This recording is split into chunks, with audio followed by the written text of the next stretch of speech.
কৈলাসহরের মোহনপুর এলাকার দীর্ঘদিনের পানীয় জলের সংকটকে কেন্দ্র করে মঙ্গলবার সকাল থেকে পথ অবরোধে শামিল হলেন স্থানীয় বাসিন্দারা। মূলত মহিলারাই কলসি ও বালতি হাতে রাস্তায় বসে পড়েন। ঘটনায় চাঞ্চল্য ছড়ায় এলাকা জুড়ে। মঙ্গলবার সকাল থেকে কৈলাসহর পৌর পরিষদের ৬ নম্বর ওয়ার্ডের মোহনপুর এলাকায় বাসুদাসের মোড়ে শুরু হয় পথ অবরোধ। কলসি বালতি নিয়ে রাস্তায় বসে পড়েন স্থানীয় মহিলারা। অভিযোগ, প্রায় ১ বছর ধরে এলাকায় অনিয়মিত পানীয় জল সরবরাহ হচ্ছে। বহুবার সংশ্লিষ্ট দপ্তরে জানানো হলেও সমস্যার স্থায়ী সমাধান হয়নি।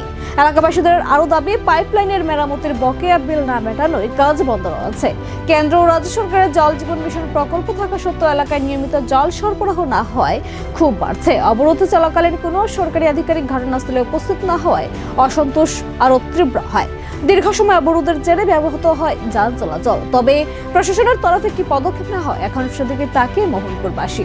কইছি ওয়ার্ডের যে আরো আছে অসুবিধার আরো জ্ঞানে জলের যে এরা আরো কইছি আমরা ওই বাড়ি ঠাকুর বাড়ি এরা মানে একটা বছর ধরে জলের যে সমস্যা যে তারা কইলে কয় মানে আমরা যেখানে আগের হামলা আসলো ওই লেবারে বিল দেওয়া হয়েছে না, তো বিল দিলে পরে ওই হামলা আইব, অন্য হামলা আইয়া কাজে লাগে না। তো ঠিক আছে, আমরা জল খাইতাম না, নিয়ে আপনার গাড়ি দিয়ে জল দেয় তা না। তো পূজার আগে 1 গাড়ি জল আইছে, আমরা ওই বাড়িতে নিছি আগে 1 গাড়ি জল, তখন বাড়িতে আইসলো আরো ফেরা।